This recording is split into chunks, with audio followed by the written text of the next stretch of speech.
नाज़रीन, फ़कीराबाद में SS news जो नंढड़ो रिपोर्टर सिराज अली भट्टी एक अहिड़े नींगर वटि पहुतो जंहिंजी ज़बान अटके थी ऐं ॿाते नमूने सां ॻाल्हाए थो। उन तमामु थोरे अरसे में स्कूल में काफ़ी शयूं सिखियूं आहिनि। अचो तव्हांखे उन नींगर ऐं संदसि वालिद जे एसएस न्यूज़ सां कयल ॻाल्हि ॿोल ॿुधायूं। मां जो सिराज भट्टी तव्हां ॾिसी रहिया आहियो एसएस न्यूज़। केर थो चए त सिंध में तालीम न आहे, केर थो चए त सिंध में तालीम न आहे। हीअ असां सां हिकिड़ो नंढड़ो नौजवान मौजूदु आहे। अचो त हिन सां ॻाल्हि ॿोल कयूं त इहो छा थो चए। इन ॾिसो त हिन नंढड़ी उमिरि में केतिरी तालीम वापराई आहे। अस्सलाम वालेकुम।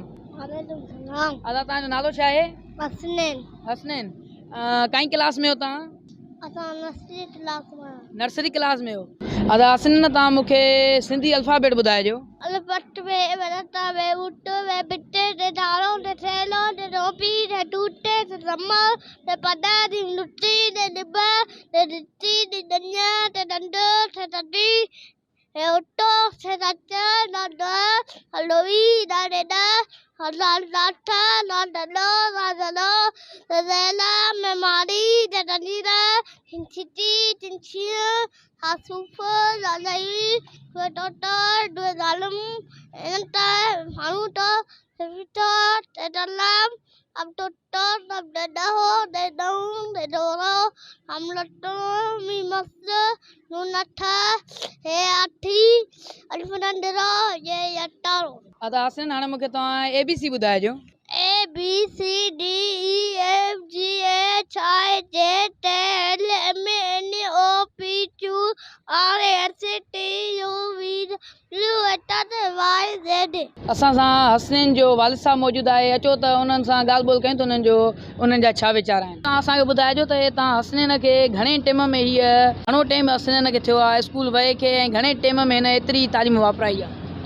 सर, हिन जी असली छा आहे त पैदाश जेका आहे 7 महीननि जो पैदाश थियल आहे। पोइ इन जे करे हिन ज़बान में थोरी लिचक आहे। कोशिशूं आहिनि, इंशाल्लाह इलाजु हले पियो हिन जी, इंशाल्लाह ज़बान बि सेट थी वेंदी। ऐं तक़रीबन 4 महीना स्कूल वञणु थियो आहे।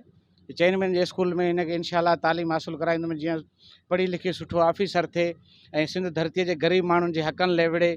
ऐं जेके मारूं माण्हू आहिनि जेके बग़ैर तालीमुनि जे करे पोइते आहिनि, ऐं मुंहिंजूं कोशिशूं आहिनि, मुंहिंजी तालीम बि घटि आहे, मुंहिंजूं कोशिशूं आहिनि त मुंहिंजो बचो तालीम हासिलु करे ऐं कंहिं सुठी मंज़िल माणे। जेके सिंध जा मारूं माण्हू आहिनि उहे तालीम घटि था कनि पिया। मां उन्हनि जे वालिदीन खे बि चवंदुमि त कोशिशि करे, महिनत करे, जेतिरो थी सघे उहो पंहिंजे बचनि खे तालीम हासिलु कराइनि।